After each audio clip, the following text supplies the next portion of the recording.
thing. So That's amazing. I love it. I do a lot of walking in New York.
Hannah, you ready? Okay, first of all, can you guys hear me? Yes. Good. Otherwise, I have to draw out my teacher voice, and you don't want me to do that. I had to write all this down, and I wanted to spend a few minutes with Tom before we got started because I was afraid that I would fangirl so bad that I would drool all over the stage, and that could be dangerous. So I have the privilege of introducing you to Thomas Schaller today. Like I said, I am a big fan, as well as struggling to present myself in a professional way while I'm up here. The first time I saw a Thomas Schaller painting, I went, ah. It was so relaxing and zen feeling. I just loved it. So his paintings have an ethereal ambiance that also shows his discipline as an architect and the importance he puts on composition and value studies. I hope someday to have the opportunity to study underneath him. My husband says I should have studied architecture and not computers, which is how I earned my money before I retired. But at the time, I thought it was more important to earn my money and then I could do what I wanted to creatively when I retired. Luckily, I've had that opportunity to do that, and I've gotten to meet people like Tom along the way. What I didn't realize at that time is that creative expression is important for your soul. I think after today, you're going to see that Thomas really exemplifies his soul through his paintings. He's an award-winning artist, architect, and author. He's recipient of the Arthur Ross Award in Fine Arts for 2024. And he received a Graham Foundation grant, and he is a 2-time recipient of the Hugh Ferris Memorial Prize. And I will tell you, this is the tip of the iceberg of his history. So I want to say welcome to Thomas to Fort Worth in the way that we do it here as Fort Worthians. And that is, Thomas, Fort Worth, I love you.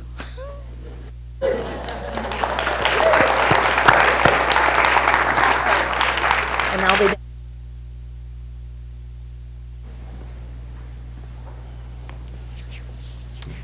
Thank you, Val, for that really touching intro. Thank you all for being here.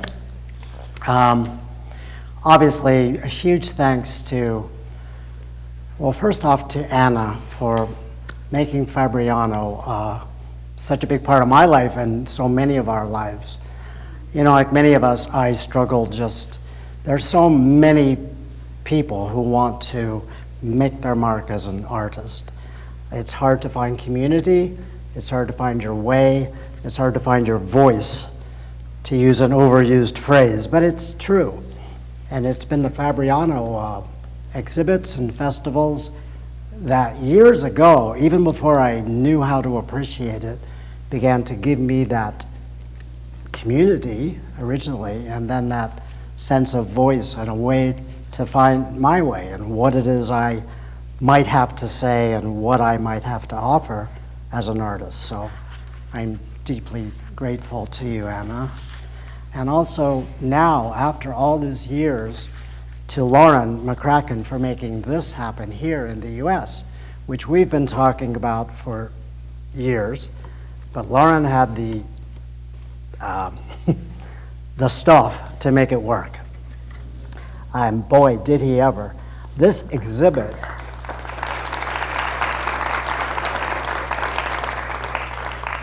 it's really all thanks to him, but there's so many people here who've generously volunteered their time and their heart, their efforts into helping make it happen. So nothing we do in this world do we really do alone. So it's amazing to see. I wandered through the exhibit as long as I could. It's huge. I've been looking at these exhibits for years. I've got to say, it's just a beautiful thing to see people from all over the world coming together, sharing our love of this phenomenal media, and the quality of the work just can't help but to amp up year after year after year. Keeps all of us on our toes, and that's a good thing. So, yes, my name is Tom, and I'm an artist. I always feel a little bit like I'm in program when I say that. But it's true. I wanted to be an artist ever since I was a really, really young kid. I grew up in rural Ohio on a dairy farm. My parents hated cities and anything to do with anything that wasn't farming. Nothing wrong with that. But when I announced at the age of 7 that I was going to grow up, move to New York City and be an artist, they were frightened. And I did. It took me a very long time, and it wasn't a straight path. There were a lot of twists and turns, but I managed. So it just goes to show you, you can do it. I didn't know as a kid what I'm only learning now, but like Val said, art is not just a thing we do. It can be a hobby. It can be something that's just fun and a pastime. But it can also be a bigger way to find yourself, your place in the world, how you react to the world, how the world reacts to you. It is for me. It's constantly a process of learning more about painting and trying to improve as a painter. I like to think helps me improve as a human being too. I'm not just full of pithy philosophies. There's a point to all this. But I used to just think art was just something I had to do, but I never understood why. And I guess I'm still learning, but it is that. It's to learn my place in the world, how I interpret the world I see, and how I let the world see me. But it's connections that matter. All the connections that we forge along the way are what really matters. And I don't have life skills. I'm not good at anything other than drawing and painting. That's it. So thank God for Fabriano and events like this, because they gave me the ability to do anything other than just sit in my room quietly and draw. I wanted to be an artist as a kid because I thought, oh, that's something I can do where I'll never really have to speak to anybody. I can just hide in my room and draw pictures for some client. Yeah, and you can do that, but it's nice to know it's not the only option. But it explains what I'm doing now, which is when I do these demonstrations, and I teach a lot too, which frankly I love to do, surprisingly I do.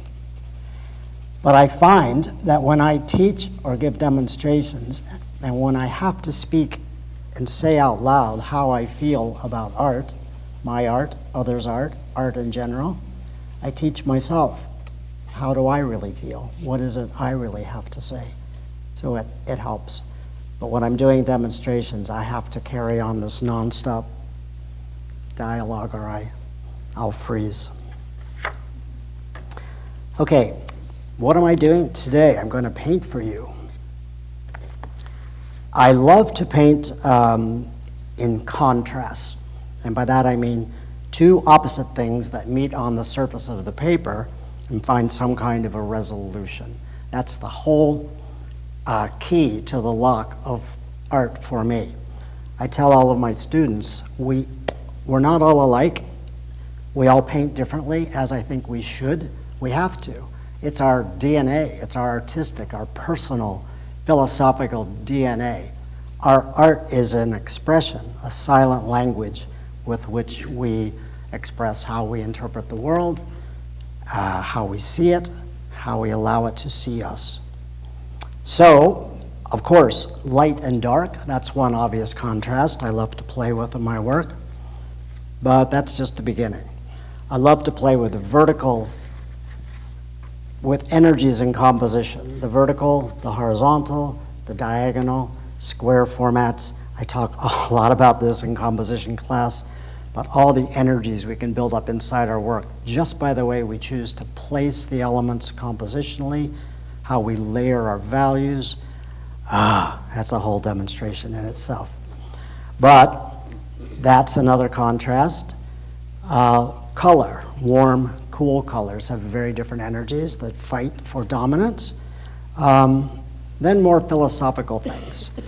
What's existing, what's imagined, what's real, what's perhaps drawn from your dream states or your memories or your pure invention and imagination. These are all valid ways to see the world that we inhabit, both the world outside us and the worlds that exist within. So these are all contrasting playgrounds that I love to explore in my paintings. Also, the element of time. What's there, what used to be there, what may be there in the future. These are all things I love to play with. So today, I'm painting you a scene that's real. However, there are elements in it that are not actual, not real in that sense of something you can observe, but real in the sense that they have an authentic experiential influence upon me. So this is a little more rooted in reality than some paintings I do, but this is a scene in New York City looking across the pond in Lower Central Park at Fifth Avenue here in the distance. One of the feature buildings would be the beautiful residential tower, the Sherry Netherland, built in the late 1920s. It was once the tallest residential hotel in the city, of course no longer. But off to the side we can glimpse a little of the Plaza Hotel from 1905, some of the more modernist buildings. Why I'm saying all this is because these are just elements of a design. I get upset with students in my groups that paint solely from photographs, because a photograph, as beautiful as it may be, is a kind of a reality, but it may not be the best one. So I say nothing wrong with painting from photographs, but if you're going to, why not take several, maybe at different times of day, slightly different angles, and then when you do your painting, design them all, compose them all into something other than what one photograph could show you. And that's sort of what I've done here. So I've used just somewhat my memories of all these elements to compose what I want to do today as a painting.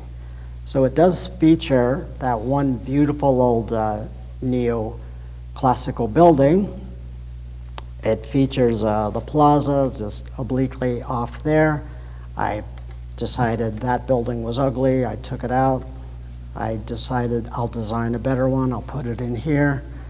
I love the layering of contrast this composition affords me. And another contrast that's very evident anytime you're in Central Park in New York City is this dialogue between the natural world, the beautiful trees, the reflections in the water itself, the sky, negative shapes, atmosphere, and then, of course, the very urban built environment of the city itself beyond. That's a really dynamic palette of flavors to work with as an artist. So I've just used my memories, my observation, some photographic evidence, and I've designed something similar, related, but entirely different, and I hope original. So I have a bunch of reference photos that are useless at this point because we've moved past that. Technically speaking, the way I build up my paintings is always to remind students that all we have on most paintings, on paper or canvas, are two dimensions. You have height and you have width. Anything at all we can do to imply that illusion, the magic of three-dimensionality, is worth looking at. Very technical linear perspective is one way to get there, you know, your horizon line, vanishing points, and all that nerdy stuff that I love. That's great, that's one way, but a more ephemeral, so-called artistic way is probably by the layering of values. I work all of my paintings up by thinking of two sets of three things. One, a background. Two, a midground. And three, a foreground. And then three separate values. Light, dark, and mid-tone. It does not mean that all the darks are going to happen in one spot. It doesn't mean all the lights or midtones will happen in one exact spot. But it means if you think of your paintings as three spatial orientations, a foreground, a midground, a background, and assign an overall dominant value range to each of those spatial relationships, you will never fail. Absolutely never do anything other than a genius painting. I promise. Sadly, that's not true. But it really does help. I am honored to be asked often to jury art shows. I love it and I hate it in equal measure. It's part of our world, and so I accept it. But I hate to be that guy to say in or out. But I can say, and having done it so often, one of the things, well, actually, I think I can say from my experience, the thing that determines a good painting from a not so good one is very often just simply value. They very often lack value range or a value design that's comprehensive. Very often paintings fall into a sort of very constrained range of mid-tone that gets lost in translation. So what am I doing here? I'm getting wet. I'm going to try to paint a sort of a hopefully successful, poetic kind of nocturne view of Central Park. Do I have photos? No. I'm just making it up. But I'm doing this by building up this glow of light, I hope, behind the feature tower in the distance. And then I'm going to work in, I build all my paintings up from the lightest light to the darkest dark. So I begin in the lighter mid-tone range, and I work it up through the darker mid-tone ranges, and the darkest darks are usually the last thing to go on my paintings. I love to describe watercolor, the medium, as a subtractive medium because I love words and making things sound more complicated than they need to. I guess I really do. But I do think it's it's an interesting way to think about watercolor. We start off with 100% of the light. I get interviewed fairly often, and people regularly ask me, how do you paint the light in your watercolors? And smartass that I am, I always say, I don't. The light's already there. It's painted for you on the untouched sheet of paper. What we do as watercolorists is we paint the shades and the shadows that reveal the light that's already there. And so when you think about it in those terms, if you think about we don't paint light, we paint the darks, you start thinking about your dark in a whole other way. You start thinking about its potential for luminosity, for expression, for retention of color, and for a narrative impact. So what I'm doing is what I like to call carving the light. I start with this negative unpainted bit of white behind the tower in the sky that I'm imagining, and I'm painting this light to slightly darker. Wow, you can barely see it there. I'll hold this up now and again, which may help. I do paint quite wet, which is a bit of a problem for quick demonstrations, but what are you going to do?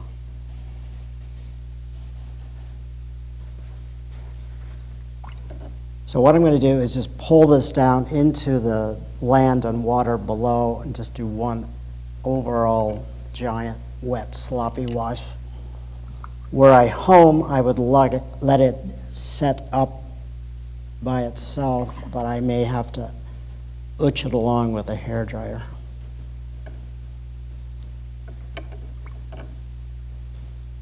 Oh, I don't know if it'll work in this venue, but I love taking questions while I'm painting. I have a question. Yeah. Why did you just switch brushes? I wanted to paint a linear swipe with this Escoda flat brush to make a reflection in the water. So I just painted clear water down. I went back to a mop to add bigger areas of color left and right.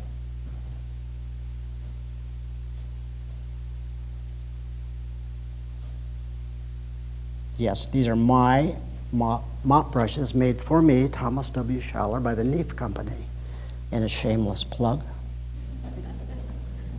But they are great. They really worked with me to design this series of brushes that are incredible.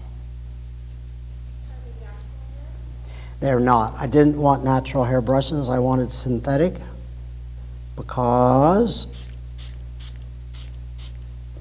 not all, so I don't want to sound overly judgmental, but a lot of natural hair brushes obtain their natural hairs in a fairly unethical way. So I really wanted synthetic. Modern synthetic brushes retain as much water and behave very much like natural hair brushes do. Did I say that correctly? Modern synthetic brushes behave much like natural hair brushes of some years ago. They've developed the ability to design little coils of bristles within the straight ones, so they retain water, they retain a point beautifully, and they last forever. I was going to say if you take care of them, but nobody takes worse care of their brushes than I do. And they haven't failed yet. So what I'm doing is this is all sort of very light mid-tone stuff, building up a light area here, and then a dialogue between the light in the sky, the light in the water. In this vertical composition, the dominant energy is in the vertical axis. So this sets up energies of connections between the bottom, the center, and the top of the painting. So I'm going to set up this path of light coming through the top, curving down, connecting there, and out the bottom. It's just a way for the artist to establish a narrative of light, which is something that swirls around in my feverish brain nonstop.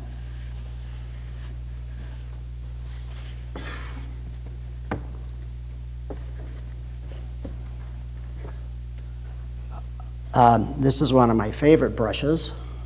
It's $3 Holbein mist bottle. I couldn't paint without this thing. It's a great way to quickly add water, obviously, but it helps encourage two tones or colors to run together more organically. And it makes scrappy, embarrassing, ugly washes full of streaks look pristine in no time at all. I recommend them highly. Not that I've ever done a wash that's scrappy or horrible. I've done countless of them.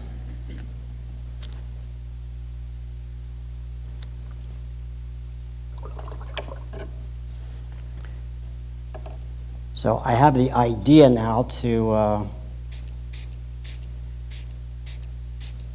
build some sort of nocturne, nighttime clouds in the sky. Add another secondary wash on the top of the painting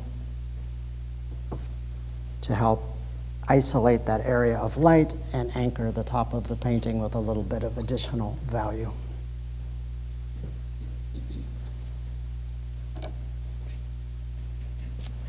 I'm using tones of green and violet, largely in the sky, because I love the combination of warm and cool tones. The slightly warm, it's an Imperial Purple by Daniel Smith and a Jadeite Green also by Daniel Smith. They work together really beautifully and make this kind of dusky, I think, if it works, a very sophisticated sort of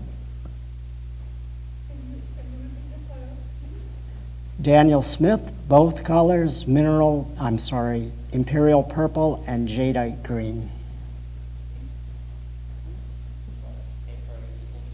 Oh yeah, I should have mentioned that, sorry.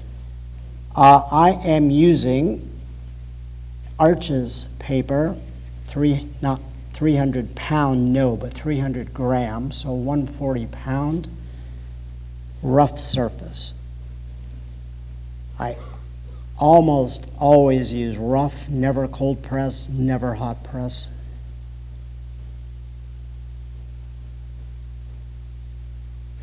Because the texture of the rough surface paper,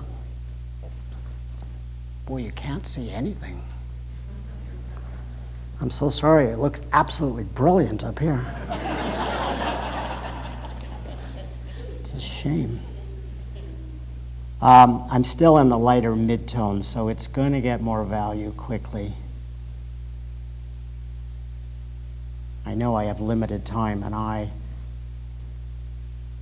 despite my appearance, I'm a bundle of nerves. So I'm hurrying.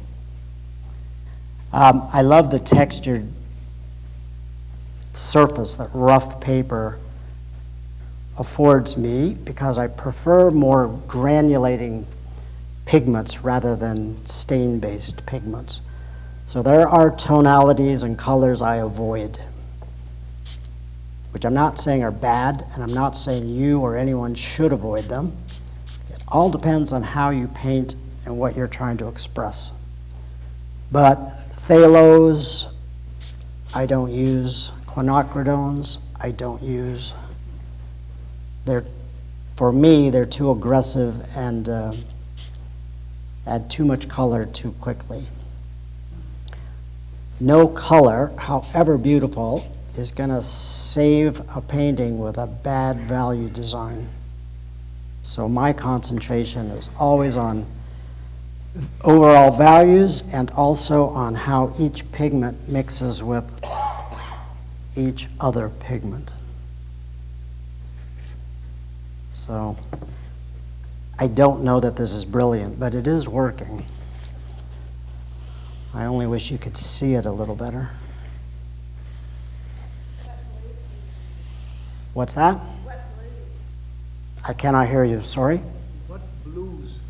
There's no blue. On your palette. Well, there's cobalt blue, but I haven't used it.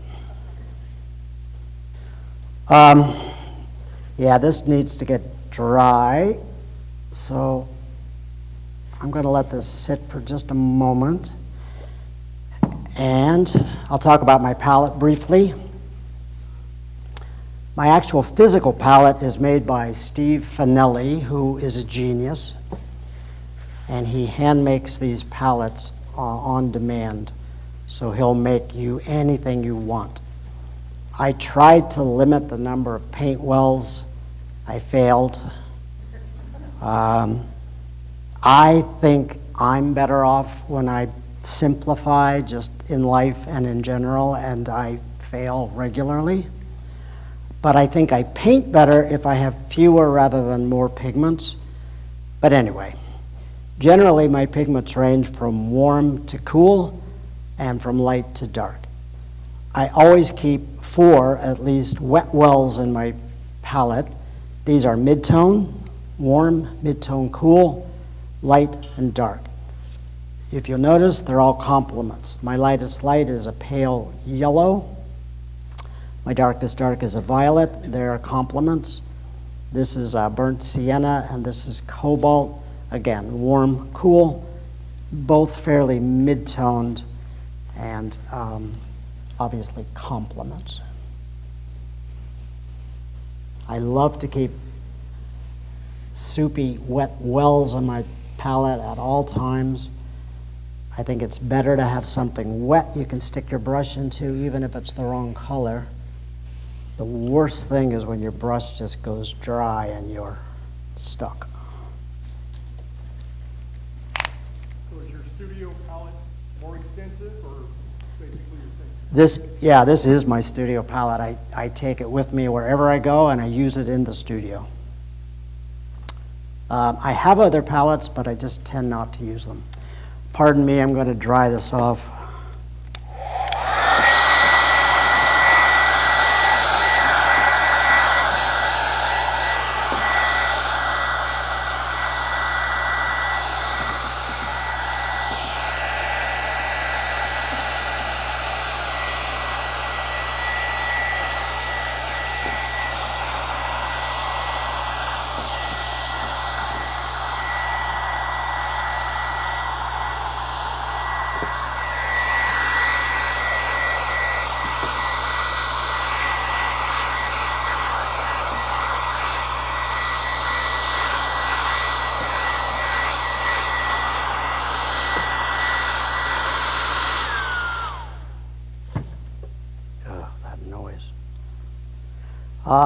Yeah, I prefer rough surface paper because the pigments I favor tend to have a little more sediment. They're heavier, they're not dye-based, they're sediment-based or pigment-based, and they sink into the little valleys and they float over the little mountaintops of the rough surface paper and give the painting that sort of characteristic watercolor shimmer that helps. It enhances luminosity and transparency, and I just think it looks beautiful when it works. It also, rough surface paper also enhances the transitions of one color to another. Because the surface is rough, the washes tend to run a little more slowly, and that gives two colors a little bit more time to integrate organically and make the beautiful neutrals that I prefer. I tend not to mix colors too often in the palette. I use pure color on the paper and let it mix by itself, wet in wet on the surface. I know, very scientific, but it works. So I dislike hair dryers for a couple of reasons. One is because I rely so much on the heavier bits of the pigment sinking and the lighter bits floating above. When you hit that wash with a hair dryer, it blows the pigment out of the little dimples, and your wash will dry much more gray and flat than if you just let it air dry naturally. Boo-hoo. But it is. But my second reason for hating hair dryers is even more embarrassing. I cannot stand that noise, that ghastly noise. I grew up in the 70s and the 80s with 5 sisters in a one-bathroom farmhouse in Ohio, and getting ready for the school bus every morning. Oh my God. The burnt out fuses and screaming, 5 hair dryers going at once. Ay, ay, ay. We all had very, very big hair. My brother and I were relegated to the barnyard to do whatever we had to do. Yeah, I don't know, that noise is triggering for me.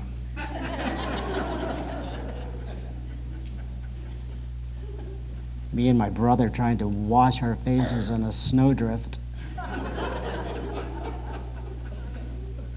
Anyway, it's absolutely true. That awful noise just brings me right back. They make hair dryers that are silent. They do now, but I don't know that they did then. Back then, they even were noisier, I think, like turbine engines.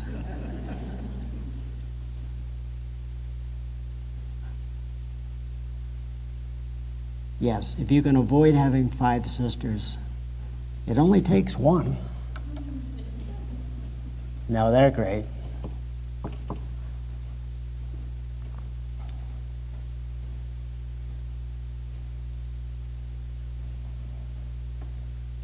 One of my sisters asked me the other day, "Did you and your brother Bill ever go to the restroom in our house?"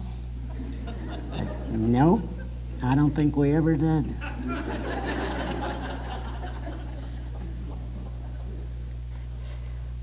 So what I'm doing now is painting this beautiful old tower backlit against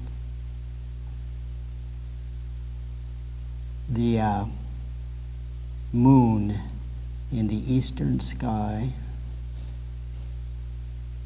So I'm still not using the darkest dark I intend to use, but obviously darker, and warm tones to hopefully vibe a little bit off some of the green of the sky tones I was using. I'm not paying attention to any details at all. I'm just trying to focus on the shapes of the tower, the shapes of the sky. I forget who, probably many said the same thing, but really watercolor is just a study of shapes, light shapes, dark shapes.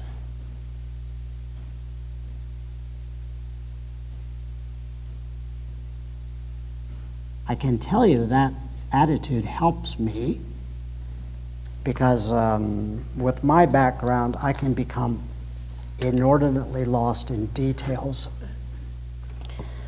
And I know I'm not alone, but the more we can think about watercolors as just a collection, a composition of shapes, often the better off we are.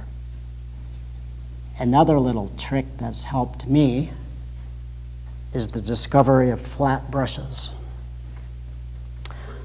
I painted for many years and never used them. I wasn't anti-flat brush, I just never figured any reason I would need one. But I was painting in China a few years ago and someone gave me a lot of flat brushes as a gift. And I was grateful, but I thought, well, I'll never use these. But in my hotel room one night, I was just playing with them, and a whole world opened up.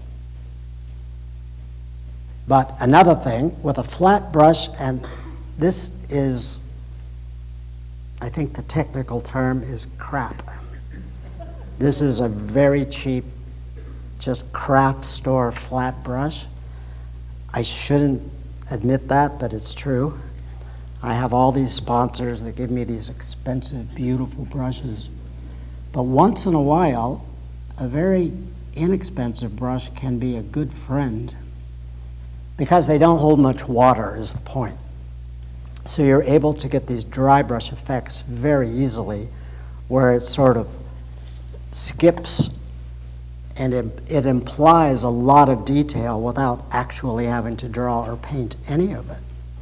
So dry brush work is very, very popular with me lately. Tonally, what did I use here? Is Van Dyke browns at the top. I dropped a little bit of the Imperial purple, the violet tone in it, and then Daniel Smith permanent orange for the base of the tower. So a little luminosity at the base and significantly darker as it goes up. Okay.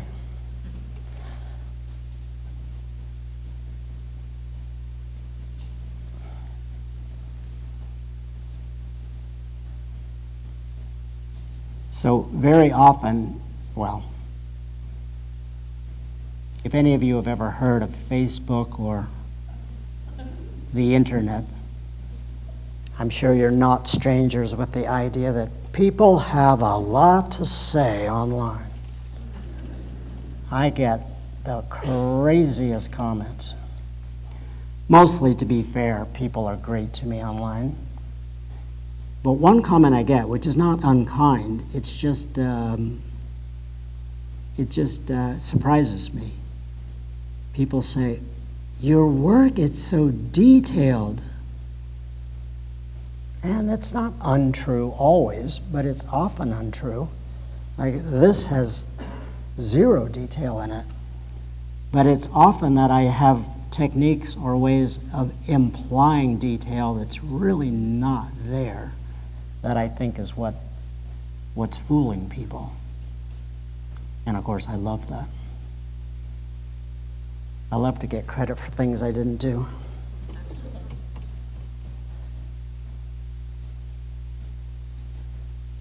So, I'm just staying in this family of midtones, darker midtones now. When the darker midtones are finished soon, then I will do the darkest darks, and then we'll all go have a drink. But the basic value design of this painting is honestly quite simple. It's just light, light, midtones, and then darks. Couldn't be simpler. But if I thought of this as a collection of specific things that I was rendering with all these details, we would be here for 2 weeks. And none of us have time for that. So yes, if you just think of your paintings as a collection of shapes, shapes of value, you'll be at the bar buying cocktails in no time.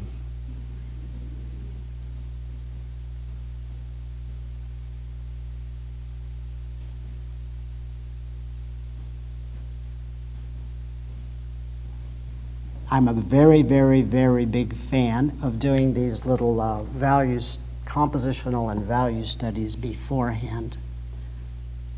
If you're anything like me, well, the human brain is a great thing, but sometimes it can get in your way. I think as a painter, we can think too much. We can become our own worst enemy by overthinking what we're painting while we're trying to paint it. So what my little studies allow me to do is, for the most part, get all of my thinking out of the way. All of my decision is done here. Then when I paint, I can just paint more from a more expressive part of my anatomy and not have to stop and think, oh, should this be light? Should this be dark? Should I do this? Should I do that? I don't have to do that because it's pretty much decided. It doesn't mean I can't change my plan, but I think it's good to have a plan before you start. How often are you standing? I always stand and paint. My easel is much taller at home, but that was another thing that changed quite a lot with me. When I was an architect, and then I was a professional illustrator and an animator for many years, I sat in a drafting chair and I drew and I painted like this, just hunched over, clutching my brushes and pencils. I had year after year of neck and back problems. I was a mess. So bad things happen, but good results can come from them. I fell out of a tree in Mexico. Probably best not to describe what I was doing in a tree, but nonetheless, there I was. Or what you were doing before the tree? What's that? Or what you were doing before you got up in the tree? Yeah, well, that's well said. But anyway, there I was. I also love to think of myself as fairly athletic and agile, and I am not. I'm very clumsy. Anyway, getting up the tree wasn't that hard. Getting down from the tree was a lot easier, but a lot more painful. See, I fell about 40 feet, hitting limbs on the way down. Yeah, it was bad. The point of that stupid story is I broke a lot of parts of my body, and I had to go to physical therapy. And my physical therapist recommended that I start taking yoga, which I was stupidly very resistant. But my friend Sandy drugged me to it, and I don't know, it just proved to me that you're not always right. You think you're right about everything, and you're just not. Anyway, it turned out to be great. So I'm not going to become one of these people and lecture you on yoga, but what I want to say was my lessons were breathing. I didn't realize I held my breath for 10 years when I was illustrating and doing whatever I was doing. And that's what made me lightheaded and gave me headaches. So just being conscious of my breath was a massive help. And then learning to stand up. And I know we can't all do it. Some of us have mobility issues, and it's not that simple. But I think I urge people to, if you can't stand up, at least try to learn to paint with your full arm a little bit, or your whole upper body, and not just with your wrist and your fingers. It changed how I lived and how I felt, and it definitely changed how I painted for the better, I like to think. So now, whenever I can, I stand up and paint, and it's a good thing. Sorry?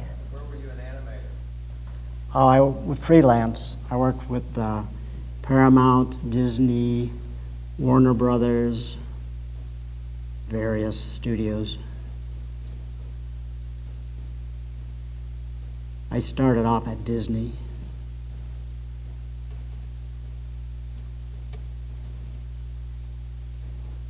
I did a lot of some storyboard work, but a lot of background work for animated films that they wanted to look like watercolor.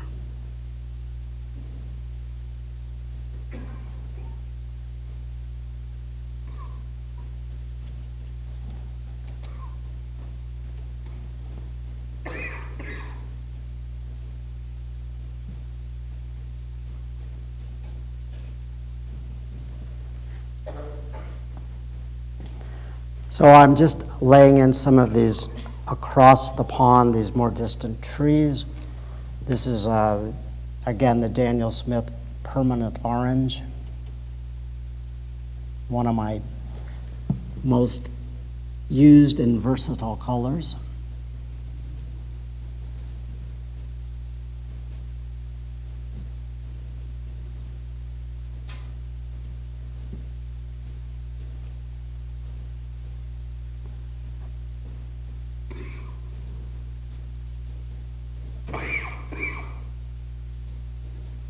I don't know if you can even see, but I'm using, at the base of the trees, I'm using little bits of cobalt blue, which sings nicely off the orange, obviously.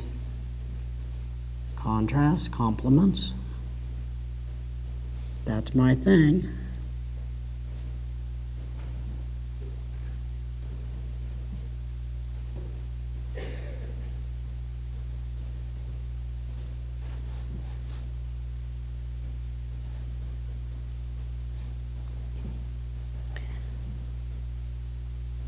I don't know if it's interesting at all, but I have very little interest in astrology.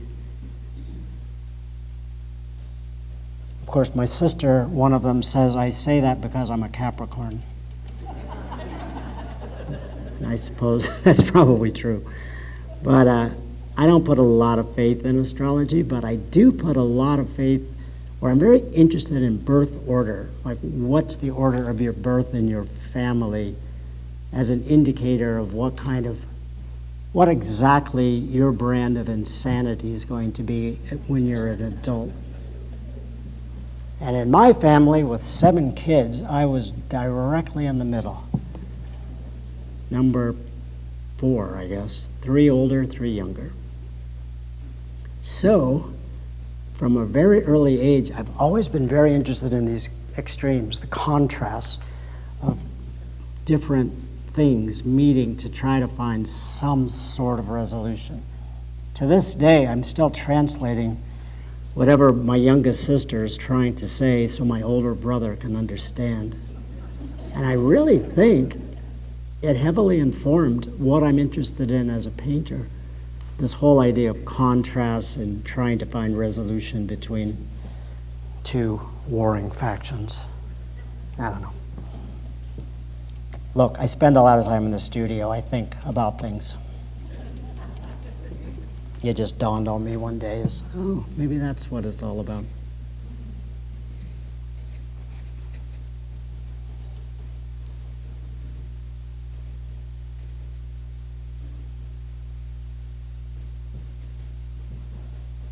I don't know what we're doing on time, but I'm getting there.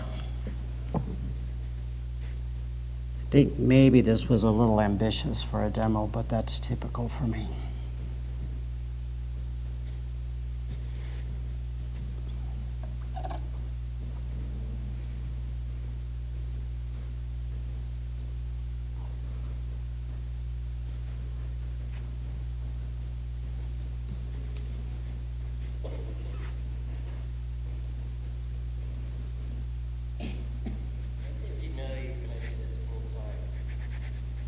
I'm sorry? When did you know that you were going to do this watercolor thing?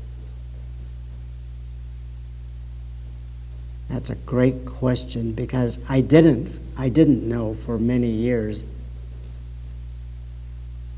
I didn't ever want to graduate from school because I'm not a big fan of reality. But my parents couldn't help me, so I had to pay my own way, which is fine. But so I went through art school. I studied oil painting, sculpture. I had no real interest in watercolor, if I'm honest, not at all, but partially because I had no exposure to it. We'd barely touched on it in painting school. When I went to architecture school, however, we studied the Beaux-Arts masters, and I did another couple of years of school in France, where I got more exposure to architectural watercolors of the Beaux-Arts variety. And I think that's when my love of watercolor took off. It had very little to do with architecture, but it just had to do with the translucency and transparency of the medium.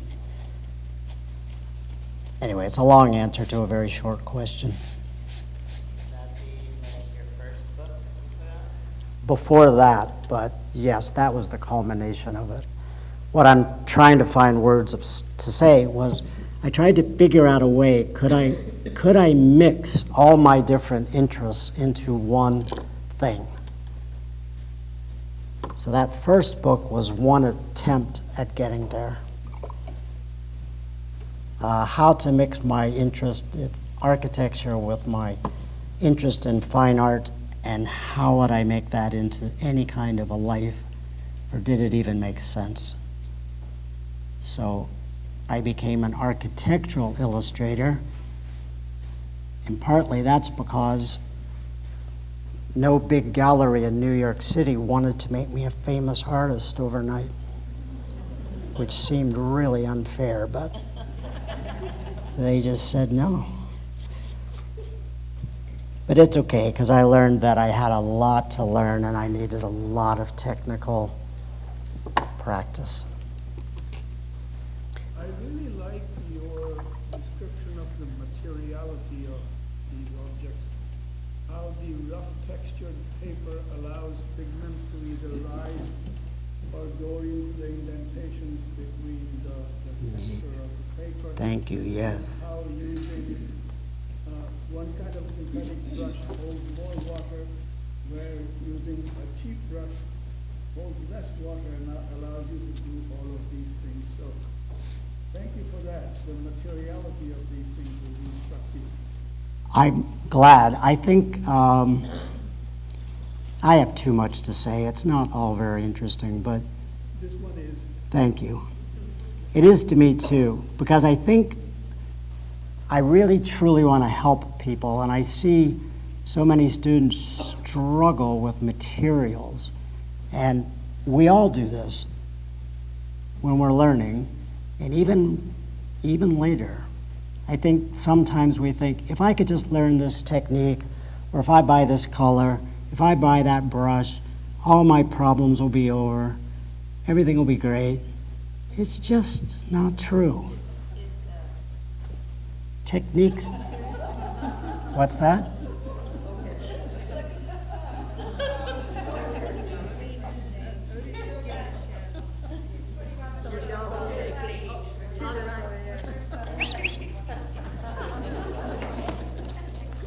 Come on. Sorry. Yes, that was Otis, the real star. What I was saying is, I think when we're trying to learn our way, make our way as artists, we tend to look often in the wrong direction for so-called answers. We look outward rather than inward. And we think, so-and-so is a good instructor, they'll be able to tell me how to paint. Such and such sells beautiful brushes, they'll make me a good painter. None of that is wrong, but it's not quite there. The best tool you have, the best material you'll ever have is your own mind, your own creativity, your own imagination. All that other stuff, it's just extra. So, if a cheap brush works better now and then than an expensive one, absolutely. I have really beautiful expensive brushes too that are perfect for some things, but not everything.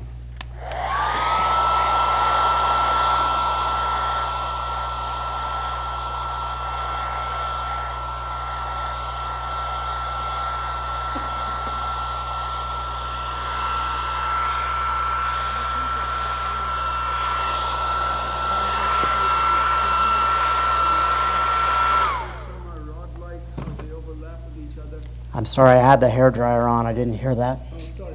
Do you think about the granularity of the pigment, how some are spherical, some are rod-like, how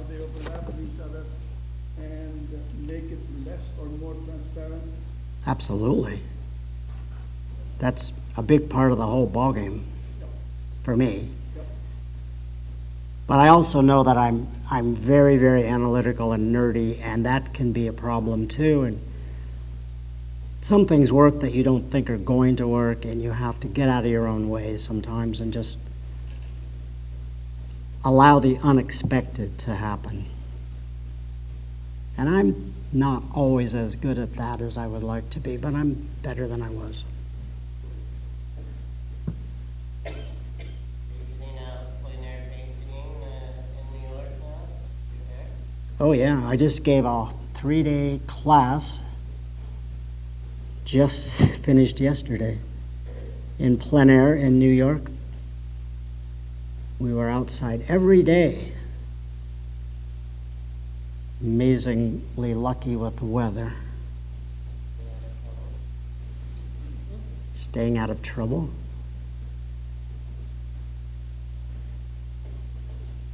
Do you have a preference between plein air and studio work, or it's all good? It's all good, but if I'm honest, I prefer studio work. I think plein air work is very, very instructive. It teaches you to make quick decisions and to decide on a composition quickly. And again, a lot of us are our own worst enemies, and we can overthink so much. So painting plein air with changing light and air quality and all the things we have to deal with really helps you to just streamline the process. And if you take those lessons back to the studio, bless you, that's the way to go. But yeah, the work I really care about is usually studio work. What artists have you looked up to that you've studied? Oh, there are thousands. You mean, can you narrow it down? Yeah, your favorites or your heroes that you keep on coming back to. I'm sorry? Your favorites or heroes that you keep on coming back to. Well, they tend to change. I think Turner is an artist that I'm always learning more about. I think as a human being, he was a nightmare. But the way he was able to go from being highly technical and representational to almost abstract when he got older, there may be a lot of reasons for that. But I love the expressive range. Turner was amazing. I know your work is nothing like this, but what do you think of John Marin? I like his, I don't know what better word to use than his attack on the paper. Yes. I admire it immensely because and I think maybe many of us, tend to be a little tentative about watercolor, and he was not. And I dislike my own tendency to be tentative sometimes. So yeah, he's an inspiration in that way.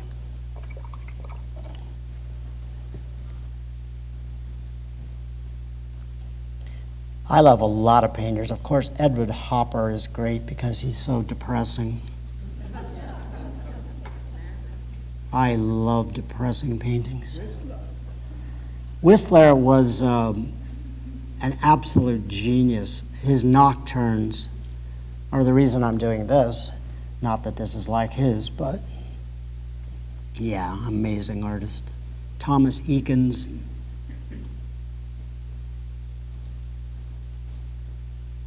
One reason I love living in New York is when I do a bad painting or I just feel like it, I can wander over to the Museum of Modern Art or the Metropolitan, and a membership costs next to nothing, and I can just go in and look at one Vermeer painting for an hour if I want to, and then go home. It's fantastic. And I'm always learning about new artists that I didn't know much about or know at all. right now I'm obsessed with medieval art. It's, it's a whole other world. Have you been to Chinatown? Of course. Have you painted there? Have I painted in Chinatown? A little bit, yeah.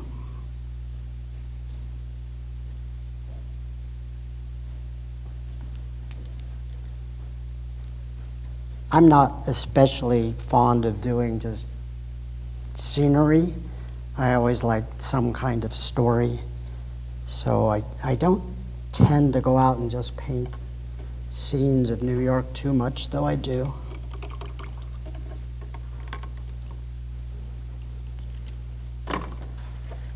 All right, kids, we're getting there. There's this very large stand of trees. That's the most foreground element, and therefore will be the darkest. So if this works, and it is working so far, it will step back into space from the darkest dark, the lighter darks, the darker midtones, the lighter midtones, the lightest light. Couldn't be simpler. Oh.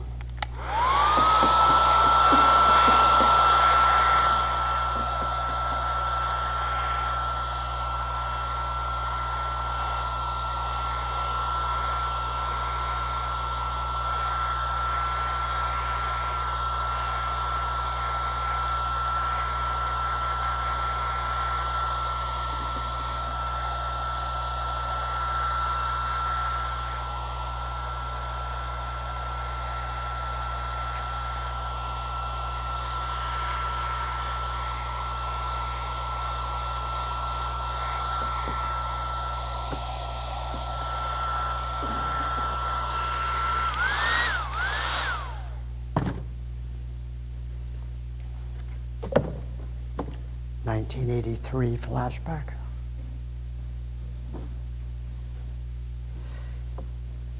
Right, so this tree is very backlit. It's a roughly autumnal view, so I'm sort of avoiding typical greenery in the trees, going more toward warm tones and oranges, browns, reds, that sort of thing.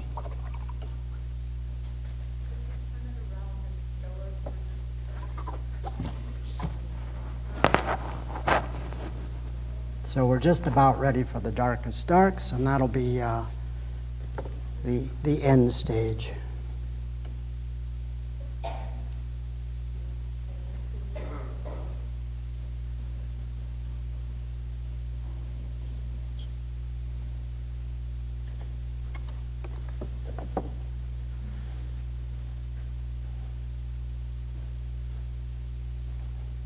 Right.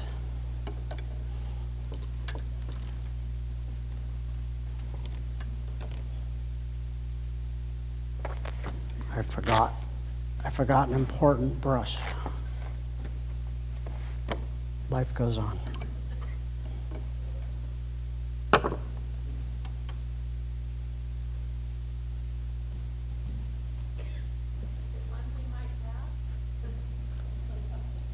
I'm going to guess no, but it's okay. This one will work.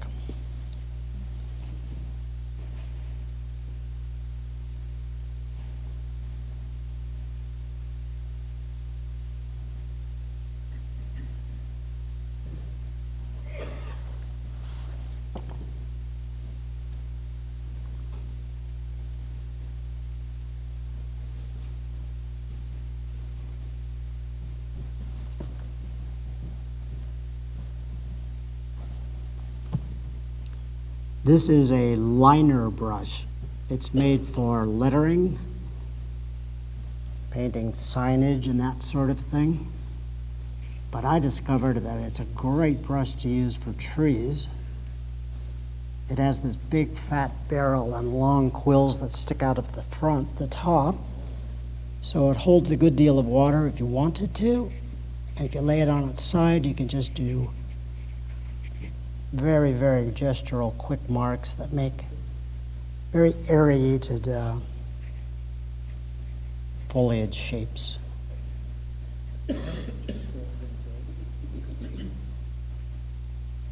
Was that a question? Or just crosstalk? You're talking about John Mayer, and you were busy attacking the paper. I am attacking. I'm angry. I don't know about that, but more like vigor. Well, I also looked at the clock, so I've got to speed this up. We're on a tight time clock here. Funny what that'll do. Yeah, one thing I am used to is deadlines. That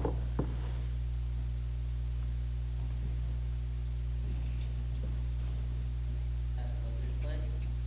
Sorry? Is that a lizard flick? I can't. What's that?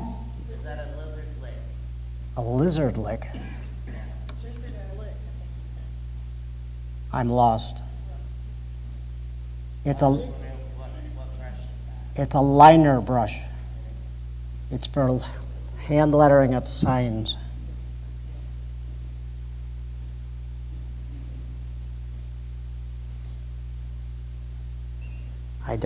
I've never heard lizard lick. Cheap Joe's. I guess, oh yeah, I have heard of it. I don't think I own one. I guess I'm living in the darkness.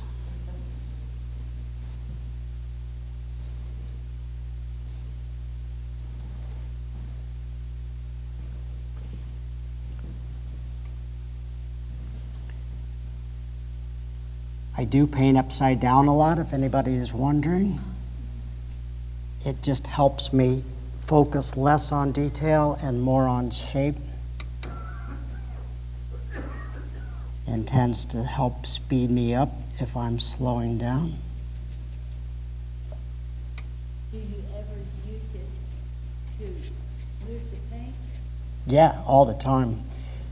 One of the biggest tools we have as watercolorists is gravity. And since I tend to paint pretty sloppy and wet, gravity can be your worst enemy or your best friend. So yeah, I tilt my board around a lot to move the paint this way, that way, however I want it. So yes is the answer.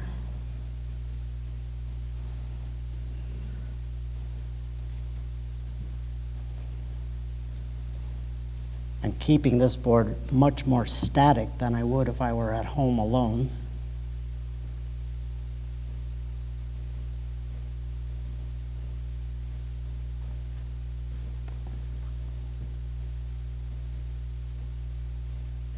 My goodness.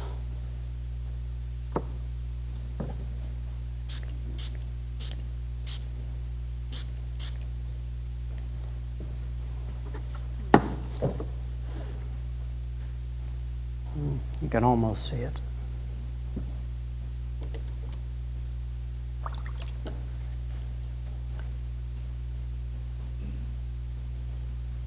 Trees. I struggle with painting decent-looking trees. But this weird brush helps me because it just loosens me up. I become much less focused on little details and more on bigger shapes. And for me, painting the areas of leaves first, and then the trunks and branches after, but immediately after, helps because while it's still wet, they all have an opportunity to run together, and then everything connects. And that is the ball game, connections.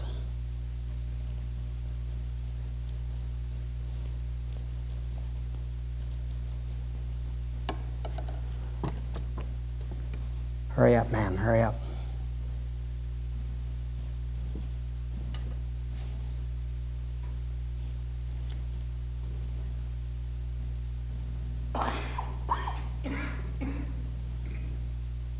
Is everybody okay?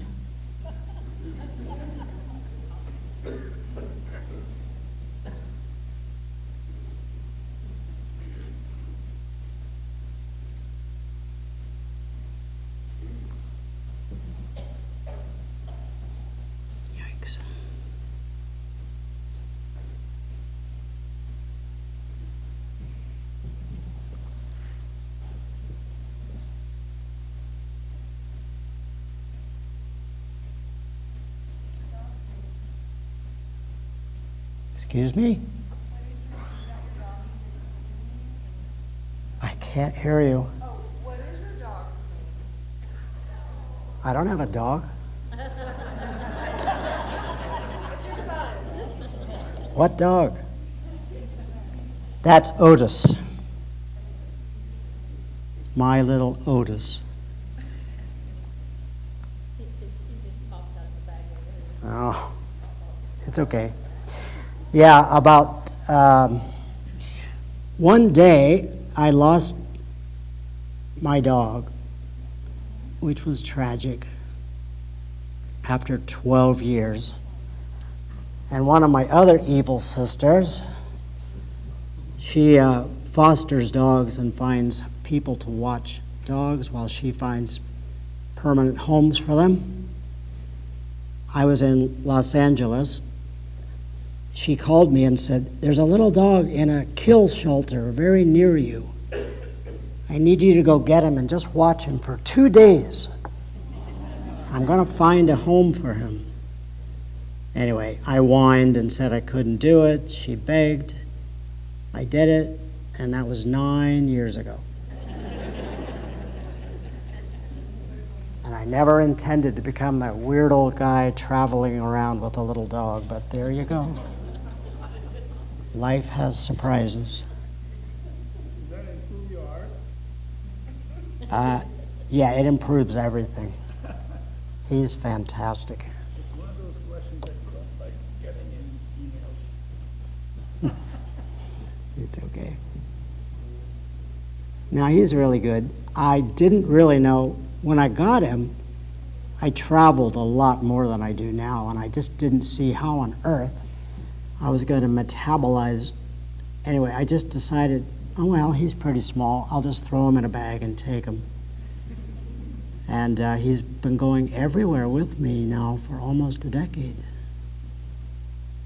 Not everywhere. I can't take him to China or Japan. I can't take him to the UK because it's an island and they have quarantine rules. But almost everywhere else he goes.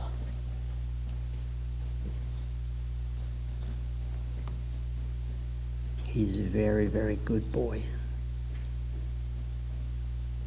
He's very excited when we go to a hotel. I think when we moved back to New York, he thought I moved into a hotel. My apartment has an elevator and a hallway, and he is all excited. He loves room service. Daddy does too, but not always that lucky.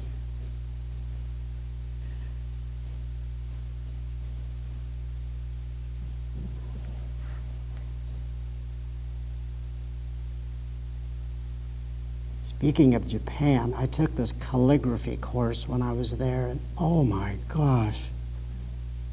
I mean, obviously, if you're a master at calligraphy, it takes nearly a lifetime, and it's breathtaking. But I did learn a lot. I learned how bad I was. But I did learn holding your brush back as far as you can, breathing, again, helps. Watching where your brush is supposed to go rather than where your brush is was a very big lesson. And just painting through the space and not stressing about it too much really helps. So it made me better, although I'm nothing like a master of calligraphy. Have you done sumi-e? Yeah, badly, but I have. That helps with values. Yep. And I learned no-tan painting and all of that.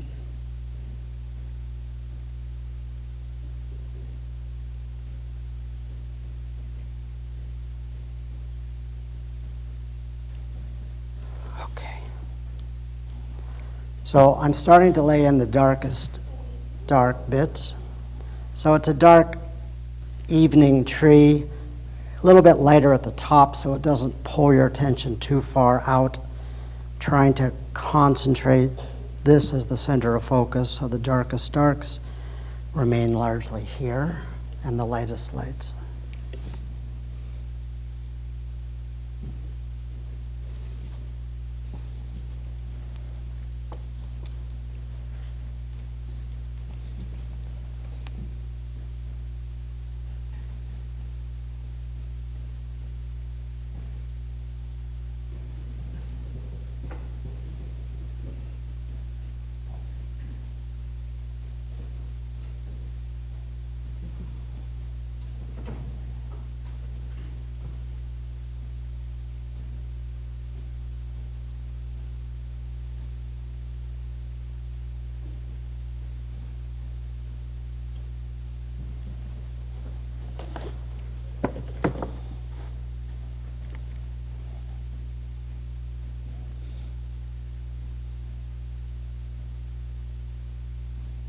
It's a fun for you if your boy loves elevators since his name is Amos.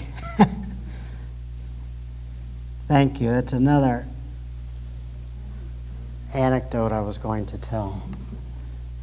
I named him Otis because I named him after an elevator. And also because he has his ups and downs. It's a dad joke.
Everyone's quiet. Are you falling asleep?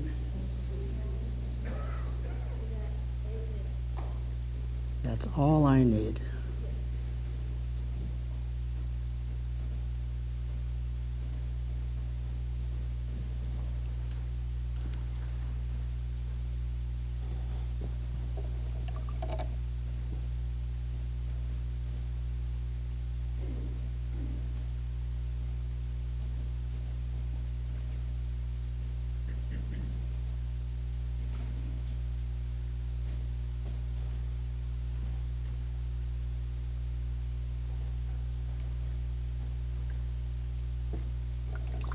That's not titanium white, is it? No. No opaque. You don't use them? I'm not because I'm a purist or anything, but I tend not to. Occasionally I'll use a little titanium white to touch up something, but so again, it's not that I'm opposed, it's just that it often looks kind of out of place in an otherwise transparent painting. That lighter tone I dropped in was a Holbein lavender, which is a semi-opaque color. It's very beautiful, but it's so it has probably a little bit of titanium white in it, but it's a pale violet tone. Really, really useful for evening views, things like this.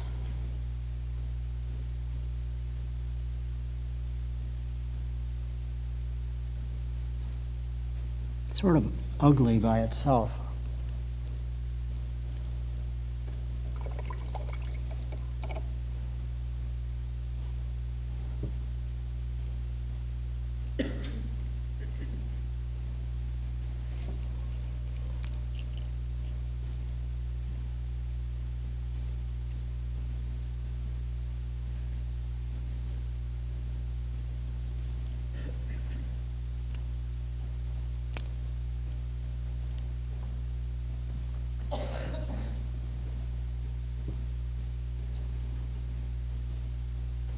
So all that's left to do in this is there's a little bit of the pond that shows below.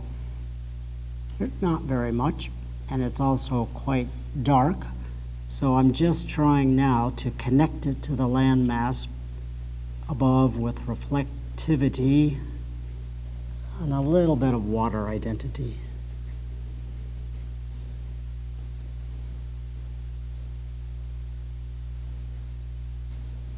I'm extremely guilty of overpainting water more often than not. So I'm teaching myself to edit, edit, edit. Make it simpler, simpler, simpler.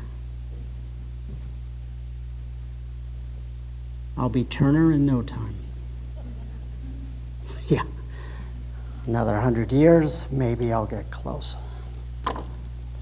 I've always said that if I live long enough, I'll become an abstract painter. So the way I'm going to have to live to about 150. Good luck. I guess it could happen, but probably not.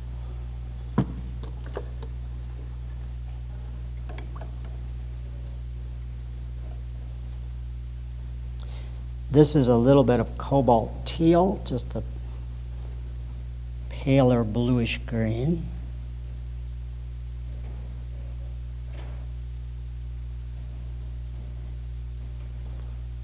I'm going to just drop in the foreground just so I don't have white coming right off the page. And a little bit more of this imperial purple.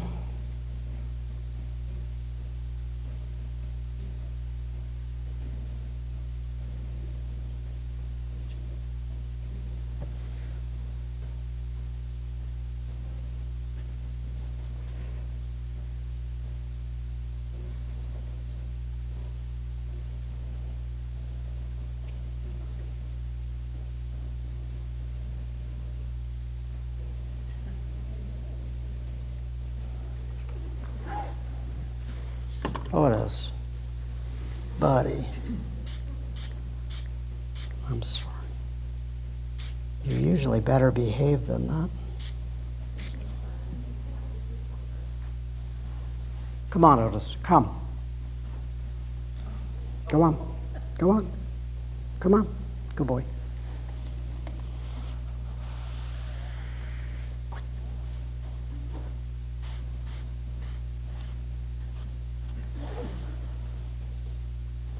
Maybe somebody needs to go outside. Well, we're almost done.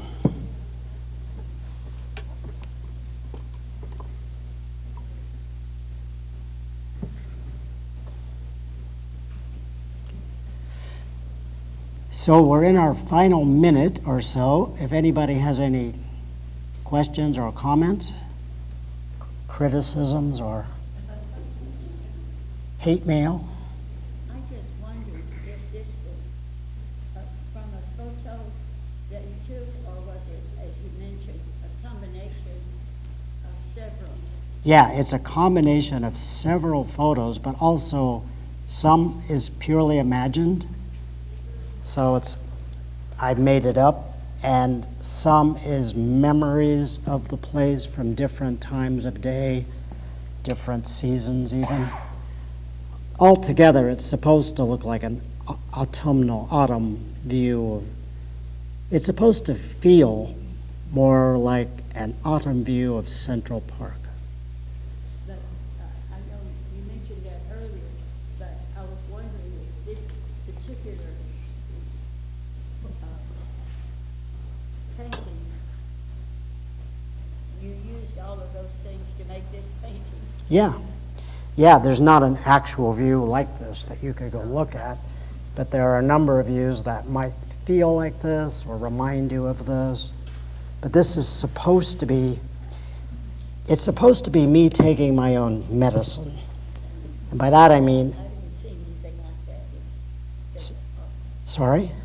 I've been to Central Park and I never saw anything that looked exactly like that. No, I mean, there are things somewhat like this, but not quite.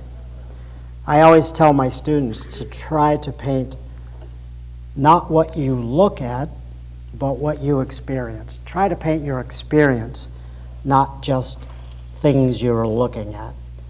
We have cameras for that sort of thing. So don't be afraid to incorporate bits of your imagination or memory, pure invention, whatever you like. Little bits of that interspliced with actual real-world observation, to me, make my better paintings if I can do that well. So they're not completely divorced from reality, but they're not completely nailed down to reality either.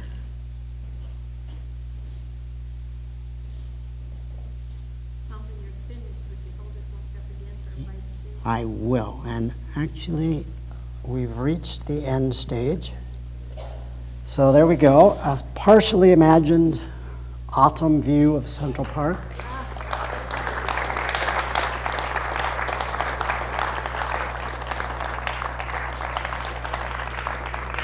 Thanks. I want to thank you all for your time, of course. All we've got in this world is a little time, so thank you for sharing it with me and your attention and your good questions. And also just, Dog come out, what's that? may we see the dog? Oh, of course. Thank you guys for coming. Would you put the lights on first, please? So much more vivid down here.